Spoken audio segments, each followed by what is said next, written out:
welcome to this tutorial on how to use Teamwork Pro.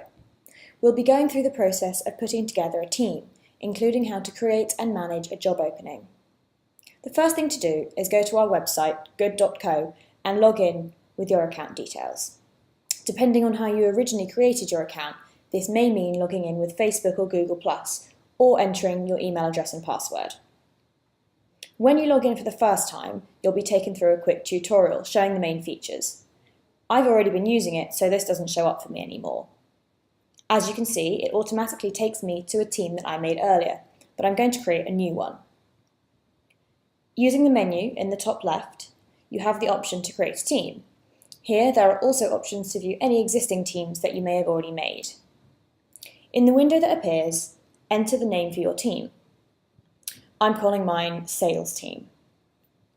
Below this, your company name should appear, or if you're a recruiter, you may have a list to choose from, like I do. You'll then need to pick a category for the team. In this case, it will be sales. If you're the manager of the team that you're creating, leave the checkbox at the end checked. If you're not in the team yourself, then be sure to uncheck this box. This will allow you to be the admin for the team without being included yourself. I'm going to leave it checked because I'm going to make myself the manager of this team. Once you're done, hit save. Now the team is created, but as you can see from the team members section, there are no team members yet except for the manager. So let's add some people.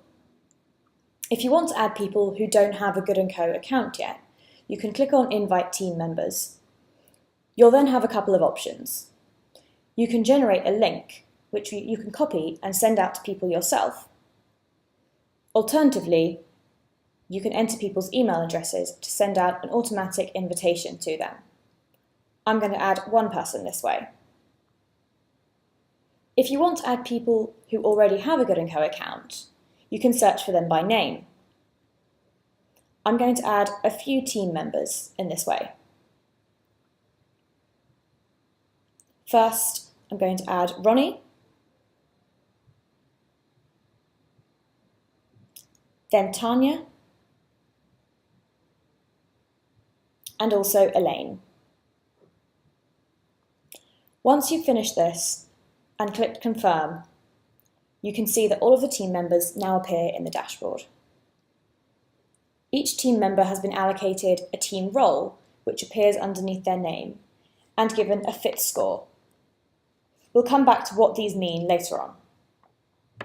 There is one person who hasn't been allocated these though. This is the team member we invited by email. This is because, as I mentioned earlier, most of the people I added already have accounts. So they've taken Good.Co quizzes and we have information about their personalities already. However, the person we invited by email hasn't created their account yet, so we don't have any data for them. Their information will populate automatically once they've followed the link in their invite, which will direct them to create an account and take the first quiz. If you need to send them a reminder, you can easily resend the invite to them. The crown on my profile picture shows that I'm the manager of this team.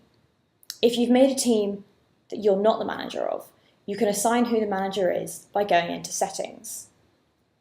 Here, you can also assign admin rights to team members and invite other people to be team admins too. These don't have to be team members.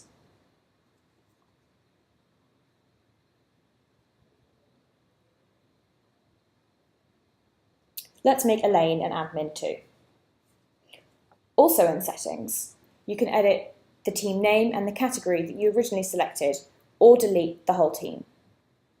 Finally, you can remove team members, although you can also do this back in the main dashboard, like so.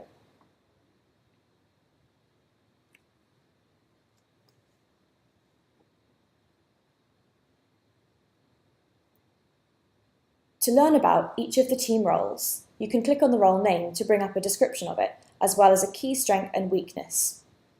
These roles are assigned to people relative to other team members' personalities, so you might find that they change when you add or remove people, or as people who you've invited start to complete the quizzes. The fit scores show each person's fit to the overall team. In other words, how closely aligned their personality is with all of the other team members. Clicking on a team member opens up more information about their personality. Here you can see their strength card. Unlike team roles, this reflects their personality independent of the other team members. Here you can also view their personal details.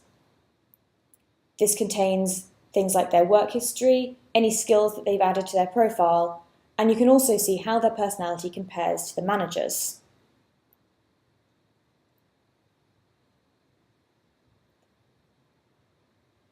Viewing a team member's personality report will open up in a new tab. This shows you greater detail about their personality and work styles. Now let's have a look at the overall team culture. In the team profile section, you can see which persona the team has been assigned. This reflects the culture of the team and is based on the personalities of all the team members. In this case, the team persona is the Intergalactic Explorers, which reflects the fact that the team is highly innovative and creative, with plenty of opportunities for growth. Below, there are also strengths, weaknesses, and team tactics based on the persona, focusing on team innovation, flexibility, and competitiveness. You can see more information about each of the personas in the product section of the Good.Co website at Good.Co. Over on the left, you can see the team's overall fit score and variance score. The team fit score represents the overall culture fit within the existing team. An individual who differs significantly from the existing team members' personalities would reduce the team fit score if they join the team, whereas someone who is very similar to the team in terms of their personality would increase this. The team variance score represents the spread and distribution of the personality traits within the team. The higher this score, the greater the diversity of personality within the team. In the area over on the right, there is a team quiz. This is designed for the team's manager to complete, answering questions about their team. I'm not going to complete this fully right now. Once completed, this will inform the team persona, so you might notice that the persona changes after this quiz has been taken. Also in this section is the employee strengths quiz. If you've already taken any quizzes yourself, clicking here will simply reveal your own strength card, regardless of whether or not you're in the team that you've created. Now let's move on to look at how you can create a job opening. Once you've selected to create a new opening, you'll be asked to enter the name of the role that you're hiring for. I'm going to hire for an account manager. Next, you'll be asked to select a perfect profile.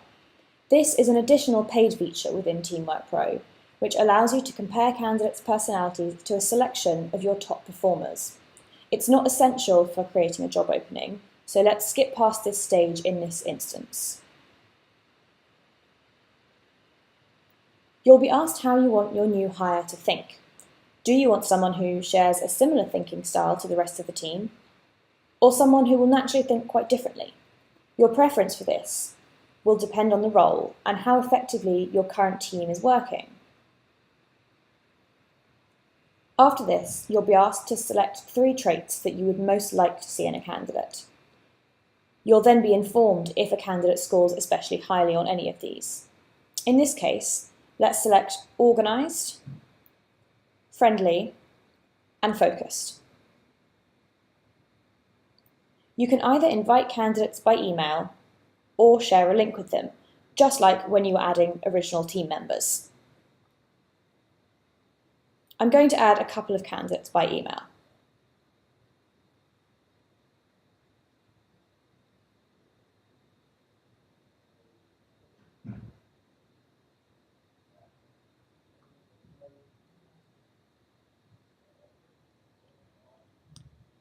As I know that these candidates already have accounts and have completed quizzes, we can see information about them already. You should now be able to see the job opening back in the dashboard.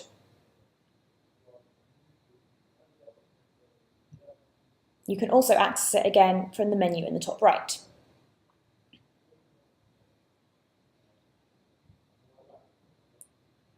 At the top here, you can see the vacancy name, as well as the desired thinking style and the 3 key traits that you selected. And you can edit these if you need to. Here, there is also the option to archive the job opening and add the successful candidate to the existing team. You can add more candidates at any point using the Add button here. You'll be able to see what team role each candidate would take on if they were hired. Again, you can see more information about these by clicking on the names of the roles. In this case, Louis would take the role of the innovator. And interestingly, David would actually cause a change in the existing team roles. We can see the detail of this change over on the right. David would become the calming influence, which was previously Emily's role, and Emily would then become the nurturer instead. This happens because David's personality aligns more strongly to the calming influence role than Emily's does, so she moves into another role that she's also well suited to. It's worth noting, however, that David has only completed 20% of the quizzes, which is 1 out of the 5. Ideally, you want candidates to complete them all in order to gain the most accurate insight into their personality. In the job traits column, you can see how many of your chosen traits each candidate matches with. In this case, neither of these candidates score extremely highly on any of the traits that we selected. Bear in mind, that doesn't necessarily mean they don't have these traits at all. If a candidate does have a very strong match with any of the traits, you'll be able to see this under Matching Job Traits on the right-hand side.